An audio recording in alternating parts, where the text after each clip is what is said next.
السلام علیکم اسٹوڈنٹس، آج ہم سرمایہ اردو 11ویں جماعت کے لیے جو بک 1 ہے اردو کی، اس کا چیپٹر نمبر 1 کا خلاصہ اس کا آج کرنے جا رہے ہیں۔ چیپٹر کا نام ہے اسوہ حسنہ اور اس کے رائٹر ہیں سید سلیمان ندوی۔ اگر امپورٹنس کی بات دیکھی جائے تو ڈیرہ غازی خان کے بورڈ میں 2006 اور 2017 میں یہ خلاصہ آیا ہے، گجرانوالہ بورڈ میں 2007 میں یہ خلاصہ آیا ہے، لاہور بورڈ میں 2007، 2011، 2018 میں یہ آیا ہے اور راولپنڈی کے بورڈ میں 2018 میں آیا ہے۔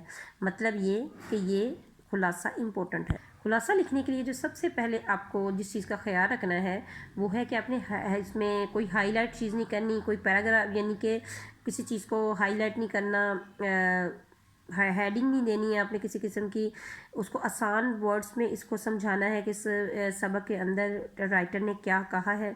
چلیں جی شروع کرتے ہیں اس خلاصے کو، اور اس کے میں جیسے جیسے پڑھوں گی آپ کو ساتھ ساتھ اس بات کا میننگ بھی سمجھاؤں گی۔ بہت ہی اچھا اور شارٹ اور جامعہ خلاصہ ہے، تو شروع کرتے ہیں۔ خدا کی محبت کا اہل بننے کے لیے ہر مذہب نے اپنے ماننے والوں کو یہ طریقہ بتایا ہے کہ اس مذہب کے بانی نے جو عمدہ نصیحتیں کی ہیں ان پر عمل کیا جائے، مگر اسلام نے اس سے بہتر تدبیر اختیار کی ہے۔ مطلب کہ یہاں دوسرے مذاہب کی بات ہو رہی ہے، اسلام کی بات نہیں ہو رہی۔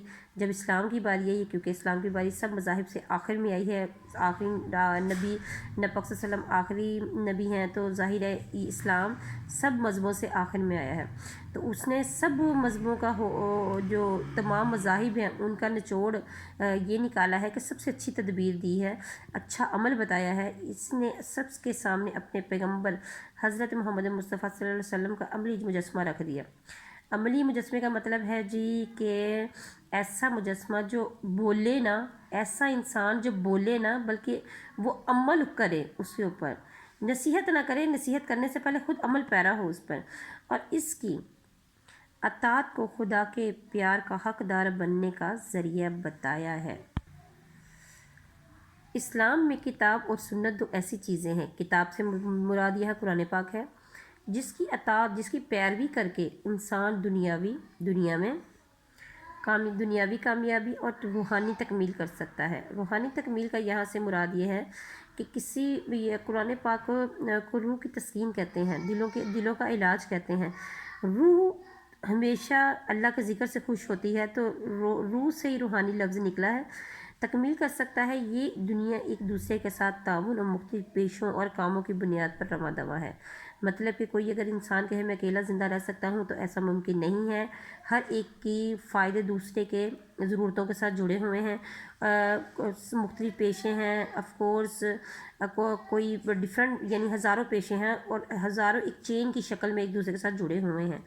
اس میں حاکم ہے جو حکم دینے والا، محکوم حکم ماننے والا، بادشاہ، عوام، قاضی جی جج سے اوپر ہوتا ہے، جج ہے، امام پیشوا یعنی امام جو امامت کرنے والا، پیشوا جو اس کی پیروی کرتا ہے، تاجر ہے جو چیز بیچنے والا ہے، سوداگر جو تاجر کی رہنمائی کرتا ہے، سبھی شامل ہیں۔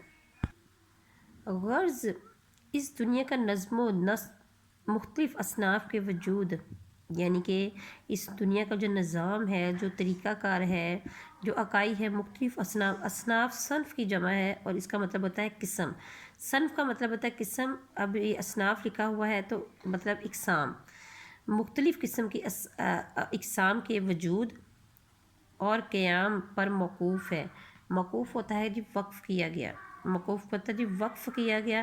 اس لائن کا مطلب ہے کہ اس دنیا کا جو نظام ہے وہ مختلف وجودوں سے، ٹھیک ہے، وجودوں کے لیے وقف کیا گیا ہے۔ جیسے اس میں پرندے بھی ہیں، جانور بھی ہیں، انسان بھی ہیں، پودے بھی ہیں، تو یہ سارے اصناف ہیں۔ ان تمام اصناف کو اپنی اپنی زندگی کے لیے عملی مجسمے اور نمونے کی ضرورت ہے، ٹھیک ہے۔ انسانوں کی ضرورتیں ڈیفرنٹ ہے، جانوروں کی ڈیفرنٹ ہے، پودوں کی ڈیفرنٹ ہے۔ اسلام ان تمام انسانوں کو سنت نبوی کے اتباع ہوتا ہے جی فرما برداری کی دعوت دیتا ہے۔ حضرت محمد مصطفیٰ صلی اللہ علیہ وسلم کی ذات بابرکات دنیا کے تمام طبقات کے لیے بہترین رہنمائی عطا کرتی ہے۔ طبقات ہوتا ہے طبقے کی جمع، طبقہ مطلب غریب، امیر، فقراء، تمام انسانوں کی رہنمائی کرتی ہے۔ زندگی کے ہر قدم پر صراط مستقیم دکھاتی ہے۔ صراط مستقیم مطلب جی کہ سیدھا رستہ دکھاتی ہے۔ اچھے برے حالات یعنی جس میں سکھ بھی ہیں دکھ بھی ہیں، دکھ سکھ، جنگ و امن، غمی خوشی، ہر طرح کے حالات میں آپ صلی اللہ علیہ وسلم کی حیات طیبہ رہنمائی کرتی ہے۔ اعمال چاہے جسمانی ہو یا روحانی، آپ صلی اللہ علیہ وسلم کی زندگی ہی رہبر ہے۔ ہمیں نبی صلی اللہ علیہ وسلم نے یہ بھی بتایا ہے کہ جسم کی بہتر نشو و نما کیسے کرنی ہے، کیسے سونے کے آداب بتائے ہیں، کھانے پینے کے سب آداب بتائے ہیں، روحانیت کی بھی بتائی ہے، نماز قرآن سے روشناس کروایا ہے۔ آپ صلی اللہ علیہ وسلم کی زندگی ہی رہبر ہے۔ رہبر کا مطلب رہنما ہے۔ بہادری، صبر، شکر، حوصلہ مندی، احسار یعنی کہ دینے کی عادت، قناعت، صبر کرنا، بے نیازی، سخاوت یعنی کہ سخی ہونا، غربت، مختصراً یہ کہ تمام اخلاقی امور کے لیے جن سے انسان کو واسطہ پڑتا ہے، آپ صلی اللہ علیہ وسلم کی زندگی کامل ترین نمونہ ہے۔ مطلب یہ کہ یہ ساری خوبیاں، یہ ساری چیزوں کا انسان سے کسی نہ کسی شکل میں ضرور انسان کا واسطہ پڑتا ہے ان چیزوں سے۔ یہ اور نبی صلی اللہ علیہ وسلم کی زندگی میں تمام چیزیں تھیں۔ ہماری زندگی میں تو چلو کوئی ہے، کوئی ایک دو ایسی شامل ہیں، لیکن آپ نے کیونکہ آپ کی زندگی میں تمام اس لیے تھی کہ آپ نے اس سب کا عملی نمونہ پیش کرنا تھا، دین اسی وجہ سے نبی صلی اللہ علیہ وسلم کی زندگی میں وہ تمام چیزیں شامل کی گئیں۔ آپ صلی اللہ علیہ وسلم کی زندگی شخصیت جامعہ و اکمل ہے، وہ جامعہ ہستی کے مالک ہیں کہ تمام طبقات کے لیے بہترین مثال کی حیثیت رکھتے ہیں۔ غیظ و غضب، غصے کی حالت میں بھی آپ کی آپ کا کمال دنیا نے دیکھا۔ جود و سخا یعنی کہ سخاوت کی عادت، رحم و کرم، عفو و درگزر، معاف کرنا، فکر و فاقہ یعنی کہ غربت، جو بھی حالات دیکھے دنیا اور آخرت کے تمام امور میں آپ صلی اللہ علیہ وسلم کی زندگی دائمی عالمگیر رہنمائی کا ذریعہ ہے۔ دائمی کا مطلب ہمیشہ کے لیے، قیامت تک کے لیے آپ کی ذات میں وہ ساری خوبیاں ہیں، زندگی گزارنے کی وہ ساری خوبیاں ہیں جن کو دیکھ کر ہم اپنی زندگی کے مسائل کو حل کر سکتے ہیں۔ آپ صلی اللہ علیہ وسلم کا وجود آفتاب کی مانند تھا۔ جیسے آفتاب چمکتا ہے، دنیا کے ذرے ذرے پر اس کی روشنی پڑتی ہے، کوئی ذرہ اس لیے خالی نہیں رہتا کہ وہ جی چھپا ہوا ہے، ہر چیز پر مکمل روشنی ڈالتے ہیں، جس سے اونچے پہاڑ، صحرا، میدان سب اپنی استطاعت و اہلیت کے مطابق تابش اور نور حاصل کرتے ہیں۔ تابش اور نور مطلب کہ جو بھی یعنی کہ روشنی اور کمال حاصل کرتے ہیں، یا ایسے ابر براں کی طرح ہے، یعنی ایسے ٹھنڈے بادل کی طرح ہے جو میدانوں، پہاڑوں، کھیتوں، صحرا اور چمن پر برستا ہے۔ ہر قطعہ اپنی استطاعت کے مطابق، اپنی حیثیت کے مطابق سیراب ہو رہا ہے۔ یہ تو جی ہمیں پتہ ہے بالکل کہ نبی صلی اللہ علیہ وسلم کی ذات مبارکہ سب پر مہربان ہے۔ ہر طرح کی نبی صلی اللہ علیہ وسلم کی ذات ایسے ٹھنڈے بادل کی طرح ہے کہ جس کو اپنے چھاؤں میں لے لیں اس کو اللہ تعالیٰ کے حکم کے بعد کچھ بھی نہیں ہو سکتا۔ ہر بادشاہ ہو یا گدا، امیر ہو یا غریب، حاکم ہو یا محکوم، قاضی ہو یا گواہ، استاد ہو یا شاگرد، عابد و زاہد ہو یا کاروباری، غازی ہو یا شہید، توحید کا نور، غازی کہتے ہیں جو جنگ میں بچ جائے، اور شہید وہ ہوتا ہے جو اللہ کی راہ میں شہید ہو جائے، عابد و زاہد نیک اور پرہیزگار۔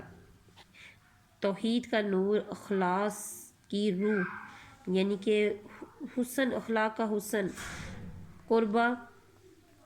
قربانی کا ولولہ، خلق کی ہدایت، دنیا کی ہدایت اور رہنمائی کا جذبہ، اور بالآخر ہر کام میں خدا کی رضا طلبی کا جوش، یعنی کہ نیکی کرنی ہے صرف اللہ کی خاطر، کوئی کام کرنا ہے جس اللہ تعالیٰ کی خاطر، اللہ کی خوشی فرسٹ یعنی کہ ترجیح ہے ہر مسلمان کی، ہر ایک کے اندر کام کر رہا ہے۔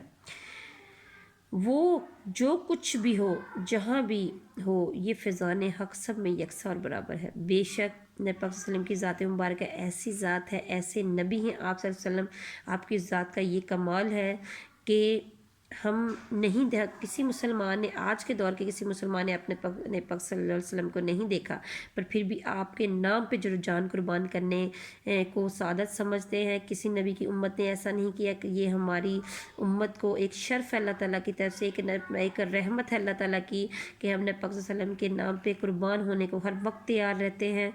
راستوں، رنگوں اور مذاقوں کا اختلاف تھا، ٹھیک ہے، یعنی کہ راستوں، کوئی عربی ہے، کوئی ایرانی ہے، کوئی عرب یعنی کہ نصرانی ہے، رنگوں کا کوئی کالا ہے کہ گورا ہے، مذاقوں کا مطلب یہ کہ اگر اللہ مختلف علاقوں کے لوگ مختلف مزاج رکھتے ہیں تو مگر خدا ایک تھا، قرآن ایک ہے، اور رسول پاک صلی اللہ علیہ وسلم ایک تھا، اور قبلہ ایک تھا، اور ہر ایک کا مقصد مخلوق الہی سے ہمدردی، دنیا کی درستگی اور ہر کام میں خدا کی رضا طلبی تھا۔ یہ دنیا انسانی مزاجوں اور انسانی صلاحیتوں کے اختلاف کا نام ہے۔ جی بالکل، انسانی مزاج اس میں اچھے بھی ہیں، برے بھی ہیں، غصے والے بھی ہیں، ہر طرح کے انسان رہتے ہیں، اور انسانی صلاحیتوں کہ انسان کو دیکھا جائے تو کوئی ایسا انسان ہے جس میں کوئی نہ کوئی خوبی نہ ہو، ہر انسان خوبیوں سے بھرا ہے، اس میں ہر انسان میں ضرور خوبیوں کوئی نہ کوئی اچھی خوبی ہے کہ اختلاف کا نام ہے۔ تو یہ یقینی امر ہے کہ حضور کریم صلی اللہ علیہ وسلم کی کامل شخصیت کے سوا کوئی دائمی اور عالمگیر رہنما نہیں ہو سکتا، اس لیے قرآن نے یہ اعلان فرمایا ہے، اگر تمہیں خدا کی محبت کا دعویٰ ہے تو آؤ میری پیروی کرو، اللہ بھی تم سے محبت کرے گا۔ یہ نبی پاک صلی اللہ علیہ وسلم کا فرمان ہے، یعنی یہ اللہ قرآن پاک کا اعلان ہے، یعنی کہ آؤ میری طرف آؤ، اللہ بھی تم سے محبت کرے گا، یعنی جو نبی پاک صلی اللہ علیہ وسلم کو محبت کرے گا وہ اللہ تعالیٰ اس سے محبت کرے گا۔ چلے جی، یہاں خلاصہ ختم ہوتا ہے، تو نیکسٹ سبق کے لیے اجازت دیجیے انشاءاللہ۔ اللہ حافظ۔